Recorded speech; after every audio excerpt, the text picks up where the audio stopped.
Hey, Teddy K here for the Best Buy blog, and in this video review, we look at the Sony a6700, the latest Sony mirrorless camera available at Best Buy that caters to both photographers and videographers. Sony makes it pretty obvious who the a6700 is for, and that's pretty much everybody, because it's a hybrid camera in all but name, really. This is a mirrorless camera using the 26 megapixel APS-C sensor, the same sensor that is in the FX30. That was a camera that was primarily focused more on video, which took more of a cinematic approach. This one here is more hybrid. So if you're a still photo shooter, you can still get just as much out of this as someone who might be, interested in video content creation, right? It's playing in that in both sandboxes, and that's obvious by the design. This is a fair, it's an easy camera to grip. The grip is actually nice. It's lightweight enough and also very accessible and flexible because you can use any E-mount lens on this. So already you got a lot to go with. My reference point here is the a6400. So even though there have been a couple cameras that have come after that, the a6400 was the last one that I tested in this A6000 series. So I would think 4 years removed that there would be a pretty big jump.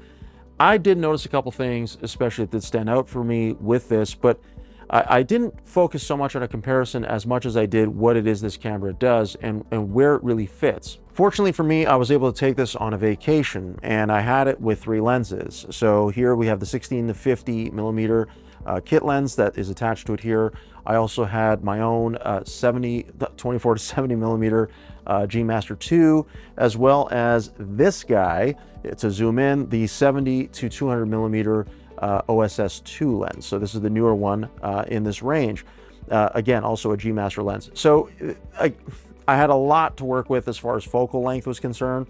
And this matters more so because it applied in both areas. So I was shooting some video, but I was also obviously taking a lot of still photography, and that's really what I prioritized because that's the kind of user that I am. Now, you might be a little different. You might prioritize video, and I'm here to tell you that the camera can work for you in just the same way as it did for me for stills. There aren't radical changes here overall. I did really like that the screen came out the way it did, like this. So you have an articulating screen that comes out. It's perfect for what you need it for when it comes to sort of angling a shot. Obviously, if you want to take selfie videos or selfie photos, things like that, you can frame yourself properly that way. The EVF, so the electronic viewfinder to look through, again, also works relatively well. Could probably be a little sharper, but it's still nice. The only thing about the screen, actually, I'm just going to go back to the screen for a second. It is hard to see in really bright sunlight. So if you're shooting in a really bright day and you're trying to angle a shot, so you're trying to angle a shot and you're moving the screen like this, you may have a hard time framing the shot. I would have to shoot photos and then actually preview them here after shooting them to see how they would look and whether they were framed correctly. So it's a bit of a challenge that way, and something that I do wish Sony would have addressed, maybe with a brighter screen, but it is what it is. At least they addressed a couple other things. So they moved the memory card slot over to the other side. This makes for a thicker grip that actually works much better, in my opinion, for stability. Speaking of which, there is in-body stabilization here as well. That was not in the a6400 when I used it. They've moved also the video record button to the top, and also, very crucially, in my opinion, a front dial. Okay, so this, you can make some adjustments by going this way as opposed to dials that were only in the rear in the past. You have microphone and headphone jacks. The battery, of course, being on the other side. This is the same battery that was in the a6600, so nothing's really changed there. Sony rates this at about 550 shots per charge. I don't know that that's necessarily true. I think it depends on certain factors. So if you're using this on a really hot and humid day, you are not going to get to 550 shots at all. I know that for a fact. But if you're doing a combination of video and photography, it also depends what kind of video you're shooting. Are you shooting more 1080p? Are you shooting more 4K? Are you shooting 4K at 30 or 60 frames per second? That all those factors come into play. So I think battery life is relative. It's good, don't get me wrong. You'll probably get through a full day. But if you're really heavy on video shooting a lot of 4K, higher frame rates, I would advise actually getting a backup battery just in case, so that you're safe there. For image quality, really, this camera is capable of taking some really, really great photos. I know this based on the shots that I took. I always shoot in JPEG plus RAW. This is for any camera that I use or test. And that's what I did here, because I find sometimes that the JPEGs are really well done and there's no need to process the raw shots. That was not always the case here. I did have to work on raw images fairly often, but that's more so because of the way I shoot, not necessarily because of something that the camera did or didn't do. Quality of the shots that you're going to get, especially the sharpness, the color detail, all that stuff is going to be pretty impressive ultimately, I think, based on what I saw, at least in what I was shooting. I think you'll find the results will be the same too. Night and low light shooting is excellent, actually. I found that the sensor worked really well. Relatively low noise, even at slightly higher ISO levels, although I'm very conservative when it comes to that. I try not to go above 1,000 at most, but you can probably shoot at 1,600 and be perfectly fine.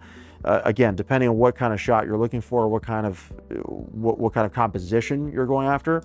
But no matter what, when it comes to still photos, you got nothing really to worry about, in my opinion, based on what you're shooting. But I'd say probably the same for video too. I think video really comes out the same way. The quality of what you're getting, and you can shoot in 10-bit video as well, by the way. The quality I found was really well done. The stabilization is great. The size of the camera also comes into play there, because it's smaller. Even when I was using it with a bigger lens like this one, the stability of the camera held up fairly well. So whether you're using this handheld or you're going to put it onto a gimbal, a tripod, something, whatever it is, whatever sort of setup you have, I think the size of the camera is going to work to your advantage. Not to mention it's easier to carry, especially if you're carrying it with multiple lenses.